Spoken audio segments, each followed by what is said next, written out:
13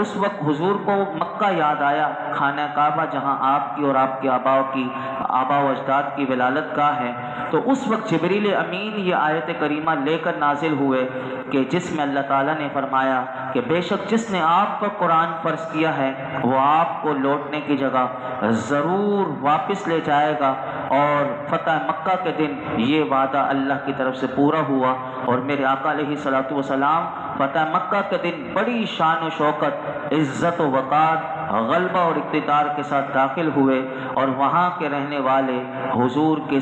سب زیر فرمان ہوئے، اور شرک اور اس کے حامی جو تھے وہ ذلیل و خوار ہوئے۔ اسی آیت کا جو دوسرا حصہ ہے اس کا شان نزول یہ ہے کہ میرا رب خوب جانتا ہے، محبوب تم فرماؤ خوب جانتا ہے۔ اس سے مراد کیا ہے؟ اس سے مراد یہ ہے کہ کفار مکہ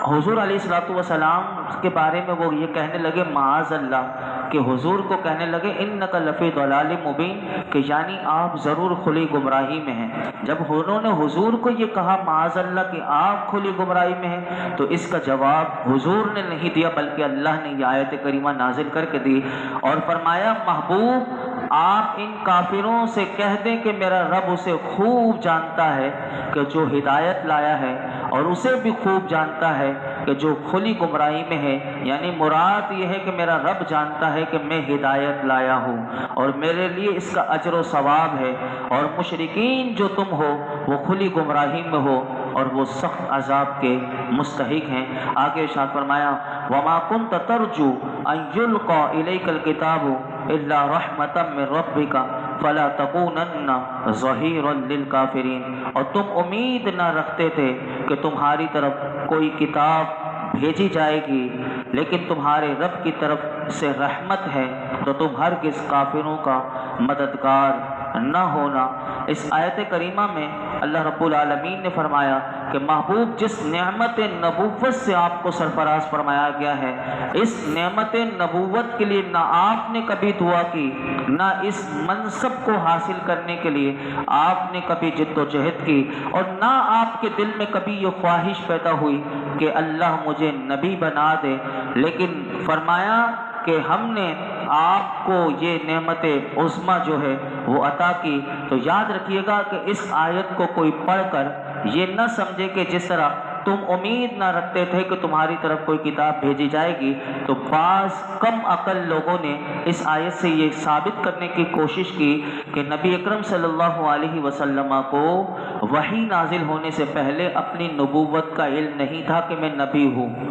تو یہ یاد رکھیے گا، ایسے لوگوں نے، کم عقل لوگوں نے یہ باتیں کتابوں میں لکھی، تو اس آیت سے کوئی یہ نہ سمجھے، کیونکہ میرے آقا علیہ الصلوۃ والسلام وحی کے نازل ہونے سے پہلے بھی بالکل جانتے تھے کہ وہ آپ اللہ کے نبی ہیں، اور اس کی اتنی نشانیاں اور احادیث مبارکہ میں اتنی مضبوط دلیلیں ہیں۔ میں آپ کو جیسے بتاؤں کہ بحیرہ راہب یہ 55 میں اس نے حضور کی نبوت کی خبر دے دی تھی۔ اسی طرح نستورہ یہ راہب بھی ایک تھا، اس نے حضور کی جوانی میں جب حضور کو سفر تجارت میں دیکھا تھا، اس نے آپ کی نبوت کی خبر دی تھی۔ اسی طرح حضرت جابر بن سمرہ رضی اللہ تعالیٰ عنہ سے ایک حدیث پاک روایت ہے کہ رسول اللہ صلی اللہ علیہ وسلم نے ارشاد فرمایا کہ میں مکے میں اس پتھر کو پہچانتا ہوں کہ جو میری بعثت اعلان نبوت سے پہلے مجھ پر سلام عرض کیا کرتا تھا۔ اب دیکھیں پتھر ہو کر حضور کی بارگاہ میں سلام عرض کرتا ہے، حضور بتا رہے وہ میرے اعلان نبوت سے پہلے مجھ پر سلام عرض کیا کرتا تھا، اور اب بھی میرے اعلان نبوت کے بعد میں اس پتھر کو پہچانتا ہوں کہ جو میری بارگاہ میں سلام عرض کرتا ہے۔ اسی طرح ایک اور حدیث پاک ہے، حضرت ابو ہریرہ رضی اللہ تعالیٰ عنہ فرماتے ہیں کہ صحابہ کرام نے حضور سے پوچھا یا رسول اللہ صلی اللہ علیہ وسلم آپ کے لیے نبوت کب واجب ہوئی؟ تو میرے آقا نے ارشاد فرمایا کہ جس وقت حضرت آدم علیہ السلام روح اور جسم کے درمیان تھے اس وقت سے میں نبی بنا دیا گیا۔ اب آپ اندازہ لگائیں کہ ابھی حضرت آدم علیہ السلام کی تخلیق بھی نہیں ہوئی اس سے پہلے میرے آقا علیہ السلام۔ تو یہاں سے یہ بات پتہ چلی کہ احادیث میں، یہ صحیح احادیث میں، مسلم شریف میں اور ترمذی شریف کی 2 حدیث پاک میں نے ابھی آپ کے سامنے پڑھی کہ ان احادیث سے بھی یہ مضبوط دلیلیں ہیں کہ رسول اللہ صلی اللہ علیہ وسلم کو وحی نازل ہونے سے پہلے بھی اپنے نبی ہونے کا علم تھا، لہٰذا کبھی یہ نظریہ نہ رکھیے گا کہ حضور کو وحی نازل ہونے سے پہلے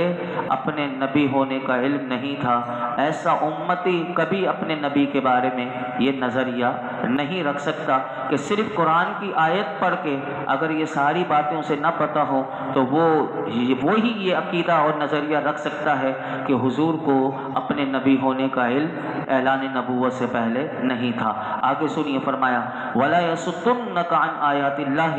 بَعْدَ إِذْ أُنزِلَتْ إِلَيْكَ وَادْعُ إِلَىٰ رَبِّكَ وَلَا تَكُونَنَّ مِنَ الْمُشْرِكِينَ، اور ہرگز وہ تمہیں اللہ کی آیتوں سے نہ روکے اس کے بعد کہ وہ تمہاری طرف نازل کی جا چکی ہیں، اپنے رب کی طرف بلاؤ اور ہرگز شرک والوں میں سے نہ ہونا۔ اس آیت کریمہ میں اللہ رب العالمین نے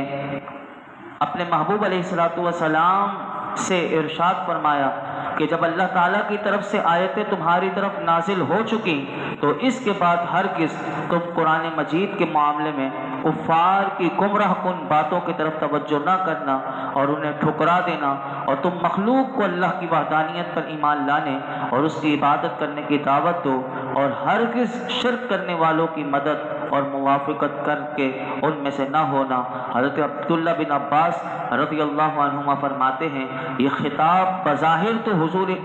نبی کریم صلی اللہ علیہ وسلم سے ہے، لیکن اس سے مراد مومنین کو پیغام ہے، یعنی حضور سے خطاب کر کے اللہ نے مومنوں کو یہ پیغام دیا ہے کہ اے مومنوں، تم قرآن مجید کے معاملے میں جو کافر گمراہ کن باتیں کرتے ہیں کبھی اس کی طرف توجہ نہ دے گا اور انہیں ٹھکرا دینا، اور تمہارا کام یہ ہے کہ تم اللہ کی وحدانیت پر ایمان لا کر اس کی عبادت خود بھی کرو اور دوسروں کو بھی اس کی دعوت دو، اور جو شرک کرنے والے ہیں اور ان کی کبھی بھی موافقت اور مدد نہ کرنا۔ سورہ قصص کی آخری آیت میں عرض کر کے اپنی گفتگو سمیٹتا ہوں۔ آخری آیت میں فرمایا وَلَا تَدْعُ مَعَ اللَّهِ إِلَٰهًا آخَرَ لَا إِلَٰهَ إِلَّا هُوَ كُلُّ شَيْءٍ هَالِكٌ إِلَّا وَجْهَهُ لَهُ الْحُكْمُ وَإِلَيْهِ تُرْجَعُونَ، اور اللہ کے ساتھ دوسرے خدا کی عبادت نہ کر،